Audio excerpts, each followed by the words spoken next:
আজকে লাউ গাছের থেকে ডুগা ফাটতেছি, ডুগা দিয়ে বাজি করুন।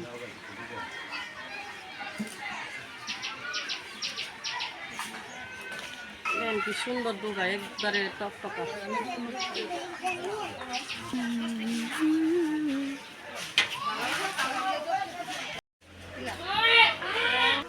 কি সুন্দর ডুগা, ডুগাটি আমি অনেক ভালোভাবে বাচ্চা সাথে আলু দিয়ে দুইটা দিয়ে পরে বাজি করি।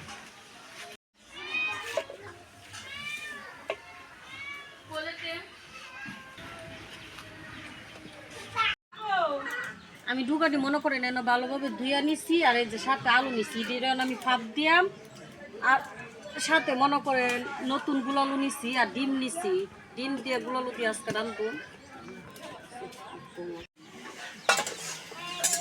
পাতাটি মনে করেন যে সময় আমি ফাঁপু বয়েছি সেই সময় পাতাতে যে পানি উঠছি পানি আমি কোনো পানি দিচ্ছি না, এই পানি দিয়ে পাতাটি ফাঁপ দেওয়া হয়ে গেছে গা, আর পানি মনে করেন আমি ফালাইছি না, পানি দিয়ে একসাথে টানাই লাগছি, আমার পাতাটি মনে করেন ফাঁপ দেওয়া হয়ে গেছে গা।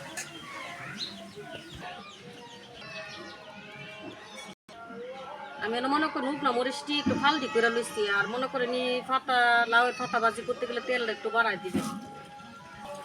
আমার উপনা মরিচটি মনে করেন বাজার শেষ, আর সবসময় লাউ পাতা ভাজিটা খেতে গেলে উপনা মরিচ নিবি না, আমি রসুন আর পেঁয়াজটা দিয়ে দিলাম। আমি পাতাটির মধ্যে একটু লবণ দিয়ে দিতেছি, আর এনে কোনো হলুদ দিতাম না, কেন হলুদ দিলে ভাল লাগে না, সাদা ভাজিটা খাইতে ভাল লাগে।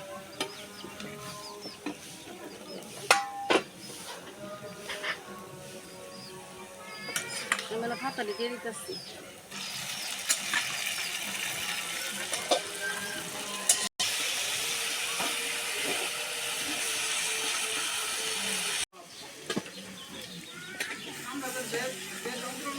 ভাজিটা হয়ে গেছে।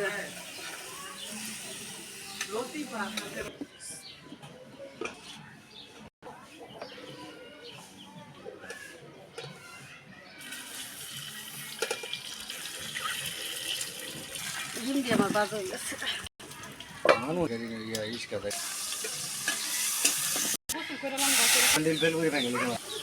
দিয়ে দিতেছি, মরিচ বড় যে পাই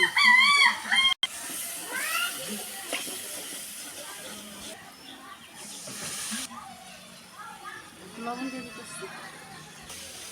আলু দিয়ে সিদ্ধ করাই, আমি আলু দিয়ে দিলাম। আমি একটা তেজপাতা দিয়ে দিতেছি, বেশি না, জিরাটাই দিতেছি। আগে থেকে জিরা দিয়ে আমি এটার মধ্যে ফাঁকি করে রাখছিলাম। আলুটি মনে করেন আগে থেকে ইজাল দেখে আমি আর বেশি একটা কষাইছি না, মনে পানি দিয়ে দিয়ে আমি ডিম দিয়ে একসাথে দিয়ে দিতেছি।